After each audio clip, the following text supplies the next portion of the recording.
Hey man, what's up guys? This video right here, I'm sure most of you guys have already heard about that Portland incident a couple of days ago where they had the Proud Boys, I guess they had some kind of rally in Portland, Oregon, and the Antifa, as typical, showed up, you know, causing hell, damaging property, attacking innocent people, and stuff like that. And this, my personal take on it is, I mean, I'm not against free speech, and I'm not against marching. I'm not against rallies.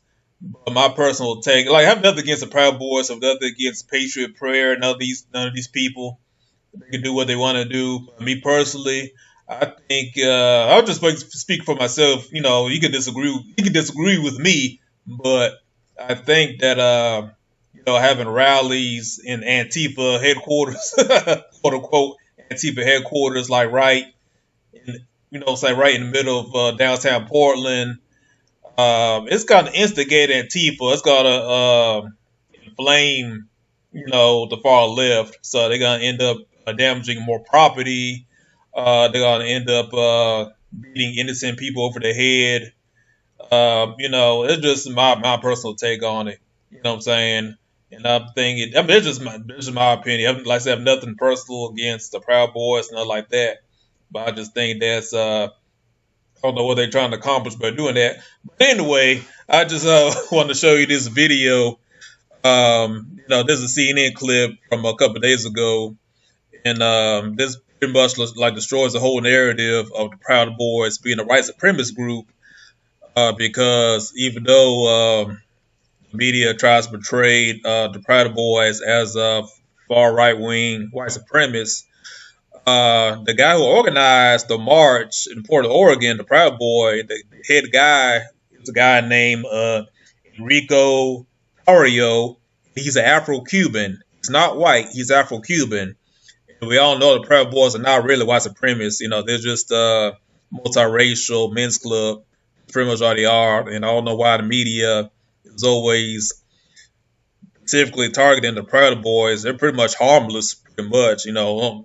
For what I understand from them, from my understanding, it's just a men's club where they just sit around drinking and stuff, and so I don't get it. But let me stop rambling, and let me just play this clip right here of how the media tries to create a narrative, a false narrative, but right in their face. The truth is right in their face about who the Proud Boys really are. But you can see the reporter, she's going through a causing dissonance. It's kind of like a short circuit. Can compute. It's kind of like she's trying to paint a narrative, but it's backfiring on her. Let me just play the clip. What's happening there now? Looks like things are relatively peaceful behind you.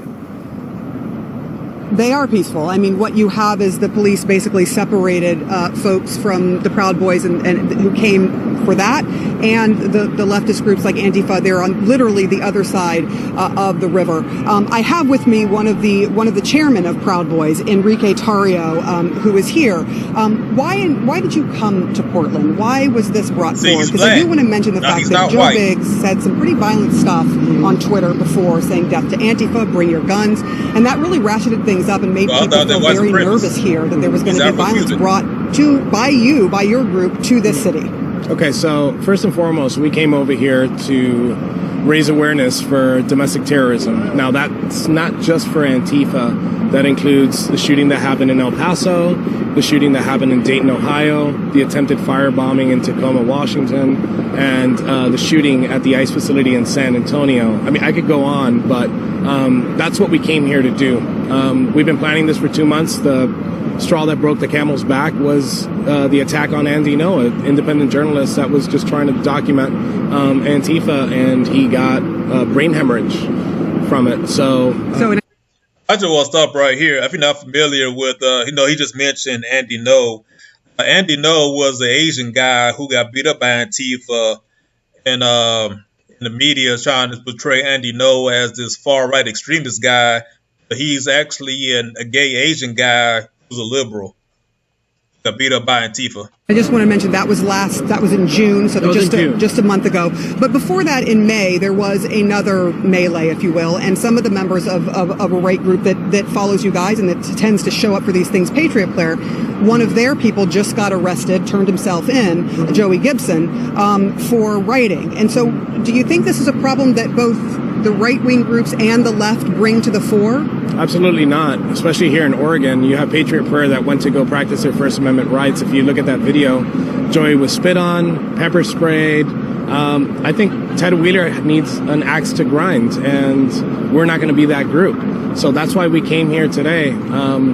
And explain to me, I don't understand why you're showing up. Is it to antagonize the mayor or the city? Because there are people here, people of color in particular who I've talked to, that feel like they're being terrorized because of some of the language that is used by groups like yours against them. And you all have a history also in Manhattan. There is a case right now where there's videos out there of 10 members of your group or people that are around your group they went ahead and they that's not the way the city.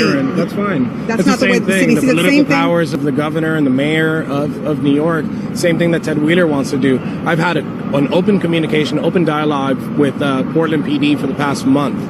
And then here we are. There was two different stories. There was Portland PD's story and Ted Wheeler's story. And again, Ted Wheeler needed an axe to grind. So what we did is our message was bold today.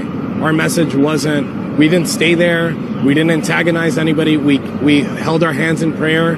We bent a knee, and then we went ahead and we left. We sent our message with zero violence. What is the message that you are trying to send? Because a lot of people see the message as one of intolerance, xenophobia, racism. What is the message that you are trying to actually send? Just a second ago, you mentioned people of color, right? Yeah. And you said, and I'm a person of color, right? I'm Cuban, right? My family, two of my family members got killed in Castro's regime.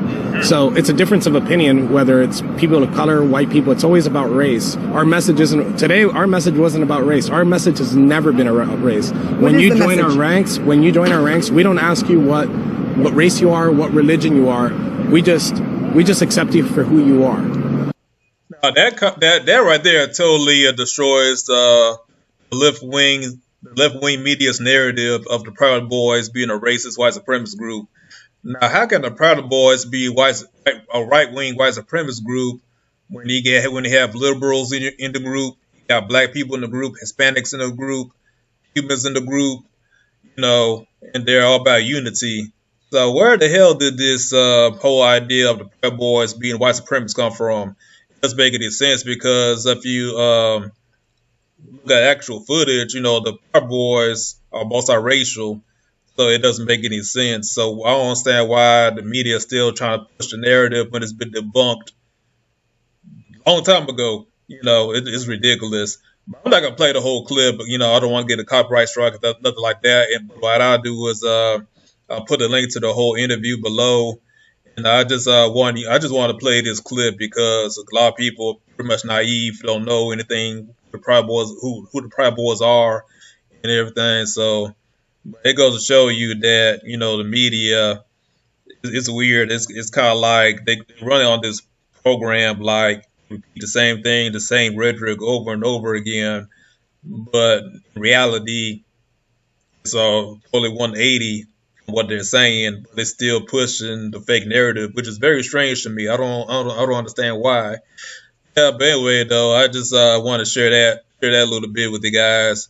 And if you have any comments, just make sure you comment and share the video. Check out the original interview below.